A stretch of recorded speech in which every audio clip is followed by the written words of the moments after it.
ছন্দে শব্দে ভাবনায় গড়া এক আলোকময় যাত্রা। সেই সন্দর্ভ আজ ৬টি বছর পেরিয়ে সপ্তম বর্ষে পদার্পণ করেছে। এটি শুধু একটি কবিতা শেখার স্থানই নয়, এটি একটি অনুভবের নাম, এটি একটি সৃষ্টির উৎস।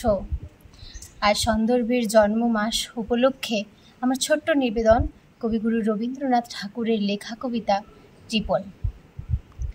আমি ভিক্ষা করে ফিরতেছিলেম গ্রামের পথে পথে, তুমি তখন চলেছিলে তোমার স্বর্ণরথে। অপূর্ব এক স্বপ্ন সম লাগতেছিল চক্ষে মম। কি বিচিত্র শোভা তোমার, কি বিচিত্র সাজ। আমি মনে ভাবতেছিলেম এ কোন মহারাজ। আজি শুভক্ষণে রাত পোহালো, ভেবেছিলেম তবে আজ আমারে দ্বারে দ্বারে ফিরতে নাহি হবে। বাহির হতে নাহি হতে কাহার দেখা পেলেম পথে। চলিতে রথ ধনধান্য ছড়াবে দুই ধারে। মুঠা মুঠা কুড়িয়ে নেব নেব ভারে ভারে। দেখি সহসা রথ থেমে গেল আমার কাছে এসে। আমার মুখ পানে চেয়ে নামলে তুমি হেসে। দেখে মুখের প্রসন্নতা জুড়িয়ে গেল সকল ব্যথা।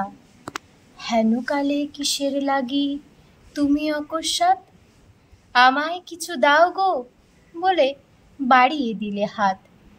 মরি এ কি কথা রাজা ধীরাজ, আমায় দাও গো কিছু। শুনে ক্ষণকালের তরে রইনু মাথা নিচু। তোমার কি বা অভাব আছে ভিখারি ভিক্ষুকের কাছে।